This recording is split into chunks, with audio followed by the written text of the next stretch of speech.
What was that? A silent traveler from another star observed for only a few weeks in October 2017. Astronomers were baffled by its nature.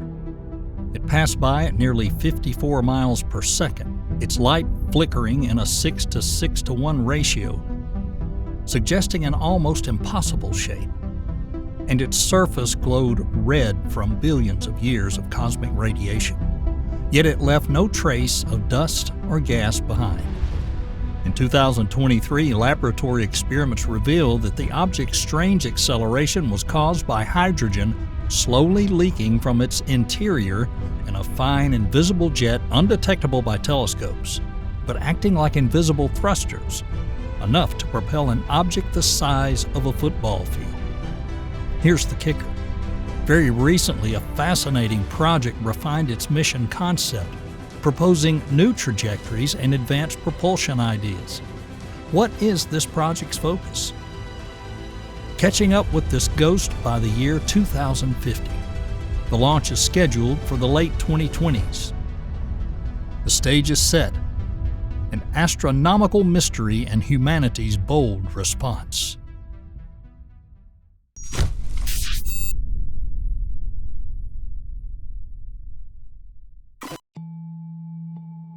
But first, to make sure everyone's on the same page, let's take it back to how it all began. In 2017, an object unlike anything seen before flew through the inner solar system. It was first observed on October 19, 2017 by the Pan-STARRS 1 telescope in Hawaii. Initially, it was designated as Comet C2017-U1. However, it didn't have the typical fuzzy coma or tail. A few days later, it was reclassified as asteroid A2017-U1. Finally realizing it was on a hyperbolic trajectory escaping the Sun, scientists created a new category: Oumuamua, the first interstellar object ever observed in our solar system.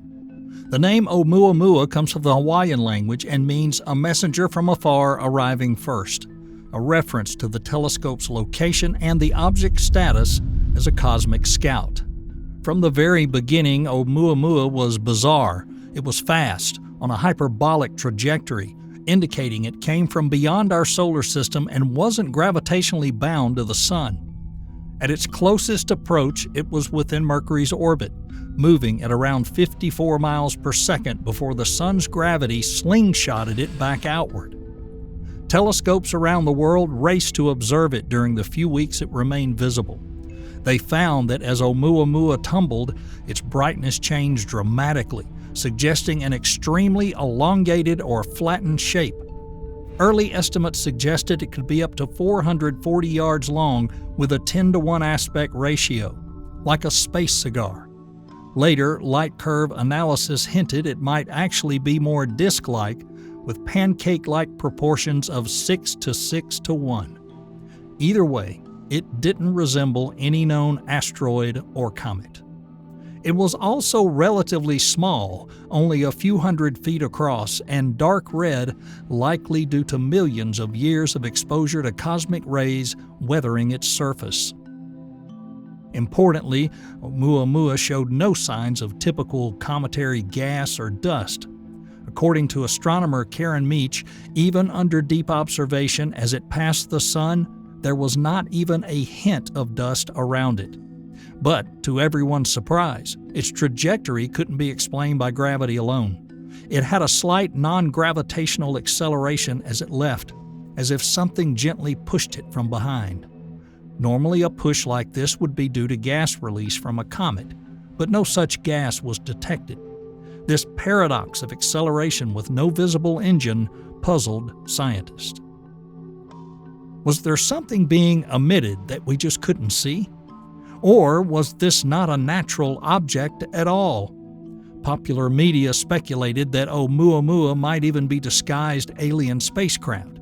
However, the scientific community leaned toward natural explanations, even though none seemed to quite fit at first. We were faced with an interstellar mystery fading into the dark. And so, in 2020, To solve the mystery of the phantom acceleration, two scientists proposed a bold hypothesis.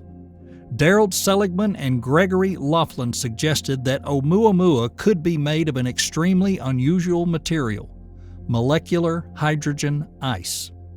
According to their theory, the object could have formed as a kind of hydrogen iceberg in the extreme cold of a giant molecular cloud.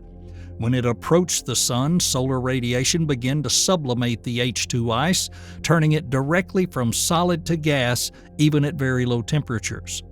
This smooth gas release could act like a network of tiny thrusters across the object's surface, providing the observed acceleration without producing a visible jet.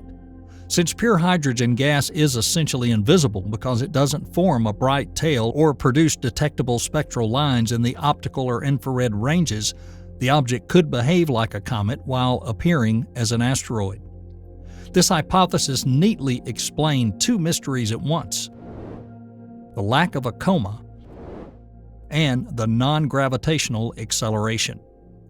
The hydrogen ice hypothesis also offered insight into Oumuamua's shape and origin. Seligman and Laughlin noted that constant mass due to hydrogen sublimation would erode the body and could stretch its proportions, perhaps explaining its extreme elongation over time. They also pointed out that hydrogen ice could only form in extremely cold, dense regions such as the cores of dark molecular clouds at temperatures around 3 Kelvin or close to absolute zero. If Oumuamua really came from an environment like this, it could have wandered through interstellar space for hundreds of millions of years, gradually being worn down by cosmic rays until we encountered it. This hypothesis portrayed the object as a pristine iceberg from the frozen depths of space, a captivating idea. However, this idea sparked lively scientific debate.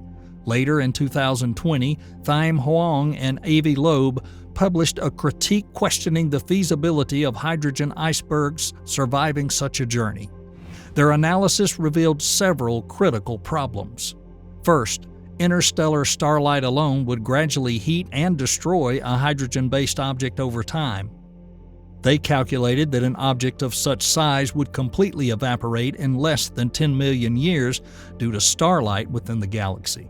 In contrast, the kinematics of Oumuamua suggests that it may be around 100 million years old or more, far longer than a hydrogen iceberg could survive in space.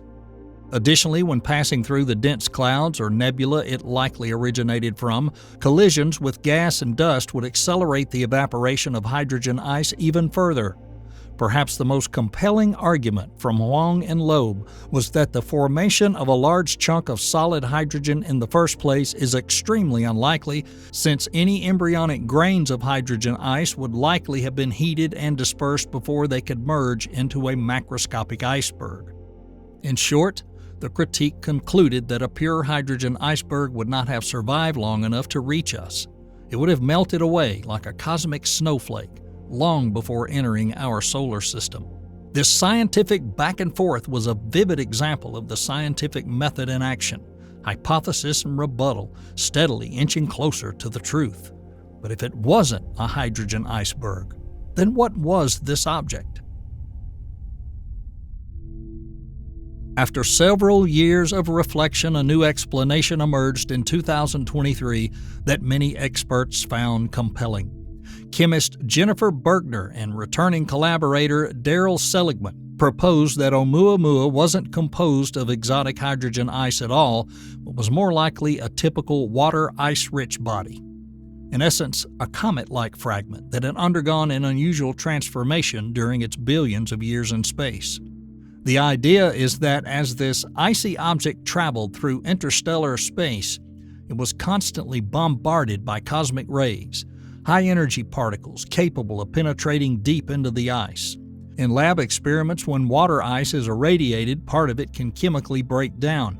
This energy input results in the formation of molecular hydrogen within the ice. The hydrogen becomes trapped, frozen in tiny pockets inside the amorphous water-ice matrix. Over millions of years, the object could have accumulated a significant reservoir of embedded hydrogen within its body. Fast forward to 2017. Oumuamua enters our inner solar system for the first time, heading toward the sun.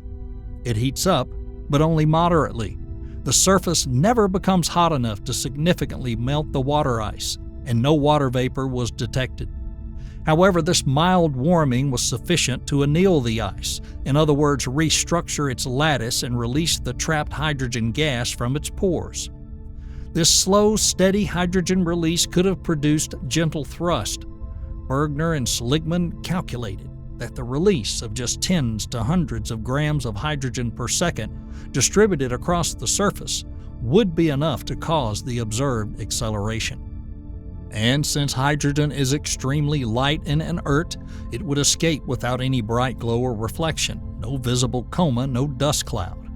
In fact, any dust particles mixed in would remain trapped in the ice, so you'd get thrust without the typical dusty tail of a comet. It's a very elegant solution. Ordinary water ice plus cosmic rays equals trapped hydrogen. Add a bit of solar warmth, and you have hydrogen propulsion. This model doesn't require fine-tuned conditions or exotic compositions beyond what we already know.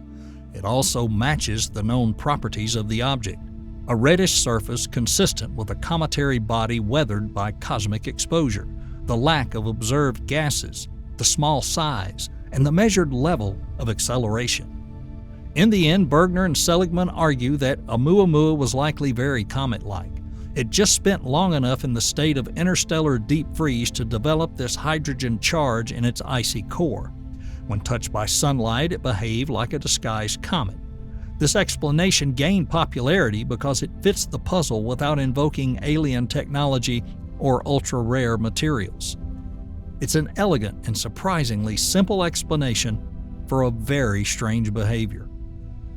After all the drama and speculation, the answer to "what was this?" might simply be a particular comet fragment that reminded us not to judge a book by its cover.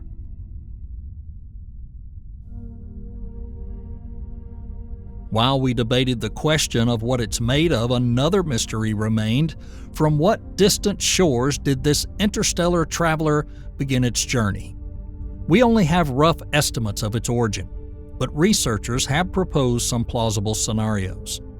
In 2018, astronomers attempted to trace its path backward and concluded that the object had likely been wandering the galaxy for a very long time, possibly hundreds of millions of years, before chance brought it near our Sun. It came from the direction of the constellation Lyra near the star Vega, although Vega wasn't in that same position when the object would have passed nearby. The journey was so long, even the stars themselves had shifted during its voyage. As for how Oumuamua left its original stellar system, scientists suggest powerful gravitational dynamics played a role. The leading idea is that the object was planetary shrapnel, a byproduct of the chaos of planet formation. In young systems, forming planets and smaller bodies jostle for position. Close encounters with gas giants can sling smaller objects out at high speeds. Our own solar system likely ejected trillions of comet-like bodies to form the Oort cloud, thanks to the gravitational influence of Jupiter and the other gas giants. Similarly, Oumuamua may have been expelled from its natal planetary disk by one or more rogue gas giants, acting like gravitational slingshots. There's even a possibility it came from a binary star system. Some studies suggest such systems may be particularly efficient at ejecting objects during their early turbulent stages. Another intriguing idea is that the object could be a fragment of a larger body, perhaps chipped off during a collision. For example, one theory suggests it could be a piece of Pluto-like exoplanet made of nitrogen ice, shattered by an impact. Incidentally, that was another attempt to explain the mysterious acceleration via nitrogen sublimation, though that model has its own challenges and is considered less likely than the hydrogen release scenario. Regardless, these origin theories support a broader picture. Interstellar objects are probably common byproducts of planetary formation. Estimates vary, but there may be trillions upon trillions of such ejected bodies drifting through the Milky Way. Oumuamua and its successor Borisov, a bona fide interstellar comet observed in 2019, are simply the first we've happened to notice. By the time all these debates and analysis were in full swing, Oumuamua itself had long since vanished. The object is now more than 40 astronomical units from the Sun, which is over 40 times farther than Earth and well beyond Pluto's orbit. And it continues to recede rapidly. It's on a one-way trajectory heading back into interstellar space. Its direction of travel points toward the constellation Pegasus, and it will continue on this path forever, never to return. At the end of 2017, the object passed Jupiter's orbit, and by 2019, it had crossed Saturn's orbit. Between 2023 and 2025, it is likely passing the outer boundary of the Kuiper Belt, 30 to 50 astronomical units, entering a limitless void where the Sun is just another distant star.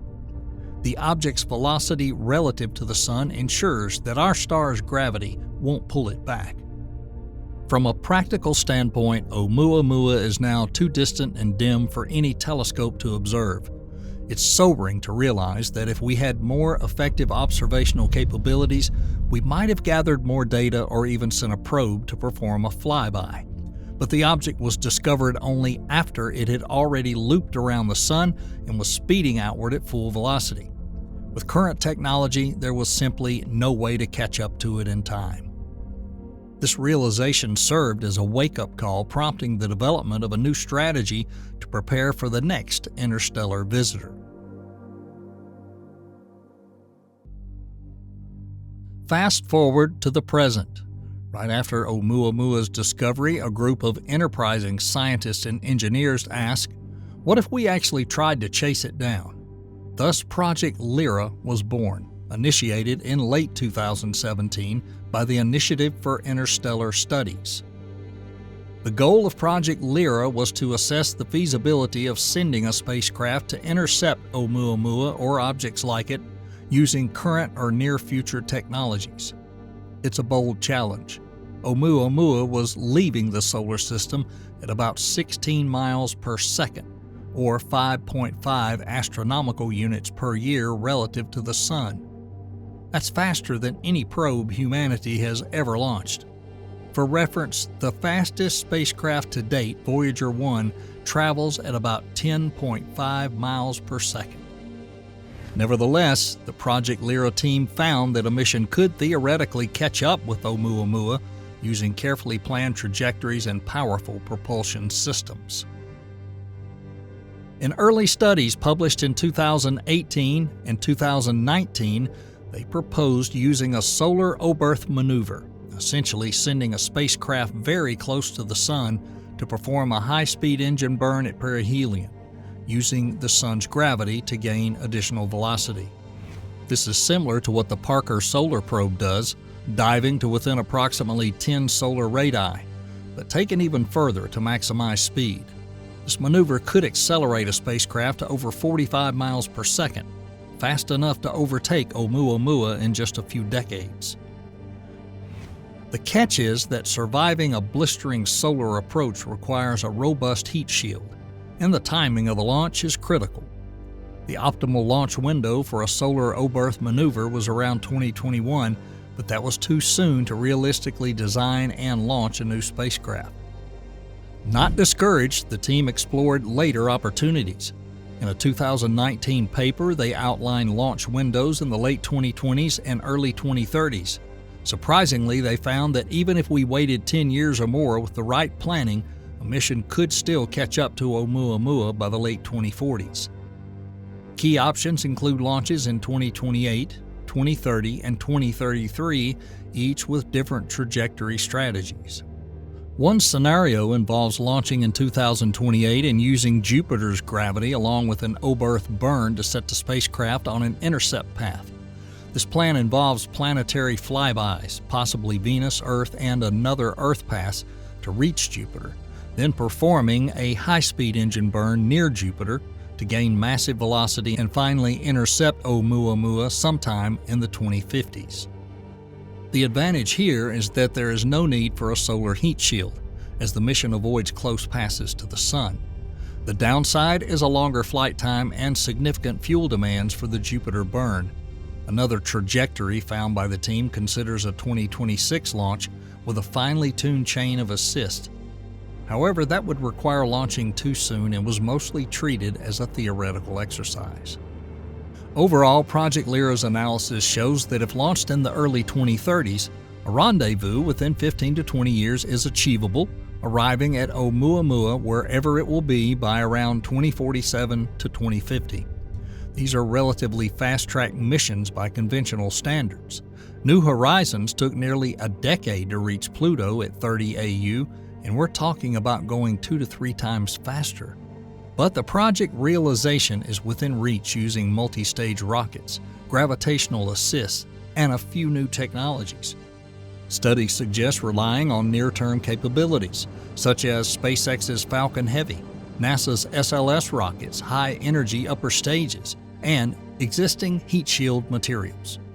Most likely, the mission would be a one-way flyby, but even a flyby could collect extremely valuable close-up data on this mysterious object. Project Lyra didn't stop at traditional chemical propulsion. The team is also exploring advanced propulsion concepts.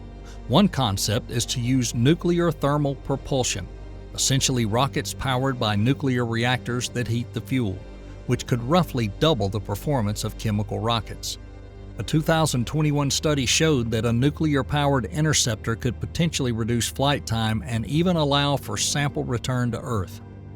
Another concept ventures into near-futuristic territory: laser sail propulsion. If laser beaming infrastructure from the breakthrough Starshot initiative is developed, a lightweight spacecraft equipped with a reflective laser sail could theoretically catch up to Oumuamua in just a few months. In this scenario, ground or orbit-based lasers would accelerate the sail to incredible speeds within a few percent of the speed of light. While such technology doesn't yet exist, Project Lyra's calculations show that even a prototype laser system, much smaller than what Starshot envisions, could propel a probe fast enough to reach the object within decades. Furthermore, with a hefty hint of pride, the team noted that Professor Avi Loeb, who previously argued that we couldn't catch up with Oumuamua, now serves on Starshot's advisory board, and a system like Starshot could, in fact, intercept the object in the future. Although no space agency has not yet greenlit an interstellar interception mission, the foundation's been laid. Project Lyra's work gives us a comprehensive blueprint for how such a mission could be designed, what instruments it might carry, and how to cope with uncertainties like the object's exact location at arrival time. The legacy of Oumuamua isn't just about theoretical missions. It also spurred the development of real infrastructure to catch the next interstellar messenger, possibly while it's still on approach. Over the next few years, several projects and observatories will be launched to improve our readiness. First and foremost, the Vera C. Rubin Observatory in Chile is expected to become fully operational by the end of 2025, revolutionizing our ability to detect transient objects in the sky. Rubin will repeatedly scan the entire visible sky, detecting faint moving dots that could be new asteroids, comets, or something more exotic. Simulations show that Rubin could detect many interstellar objects, possibly about one per year or even dozens per year if smaller ones are included. According to some projections, under optimal conditions, Rubin could find up to 70 interstellar objects per year. Even a more conservative estimate of one object per year would be a massive improvement over the current record of 2 in 6 years. Most importantly, Rubin would give us early warning. That means we could perform targeted observations or even launch rapid response missions. What's more, in 2029, the European Space Agency will launch a mission called Comet Interceptor. This mission is unique. It'll be launched without a specific target in mind. Instead, the spacecraft will wait in a stable location, likely the Sun-Earth Lagrange Point 2, about 1 million miles from Earth, and remain on standby. If a long-period comet or interstellar object is spotted on a suitable trajectory, Comet Interceptor will spring into action, leaving its parking orbit to intercept the object. The mission consists of a main spacecraft and 2 smaller probe subspacecraft, which will separate near the target to capture different angles of observation. The goal is to obtain the first close-up of a truly pristine comet, one never scorched by the sun, or, in the most exciting case, an interstellar visitor. Because the craft is pre-positioned in space, this significantly cuts down the time needed to launch. Speed remains a challenge, but missions like this could reach an Oumuamua-like object if the timing and geometry are optimal. Essentially, Comet Interceptor is a cosmic ambush predator, waiting in the dark for suitable prey.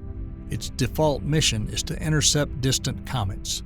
Even if it doesn't encounter an interstellar object, the mission sets a precedent for future rapid response deep space missions. The intrigue surrounding Oumuamua also inspired the launch of a private initiative known as the Galileo Project, led by Professor Avi Loeb, who famously speculated that Oumuamua might be alien technology. The Galileo Project aims to systematically study 2 broad areas: unidentified aerial phenomena, or UAPs, in Earth's atmosphere, and interstellar objects like Oumuamua, which could be extraterrestrial in origin, or simply just very unusual natural bodies. The project is developing a network of telescopes, cameras, and radars to monitor the skies for anomalous phenomena in real time. If another strange object appears in the solar system, Galileo researchers want to identify its nature quickly using high-quality data. They're also exploring concepts for future space missions that could intercept such objects. While still in its early stages, the Galileo project has attracted attention.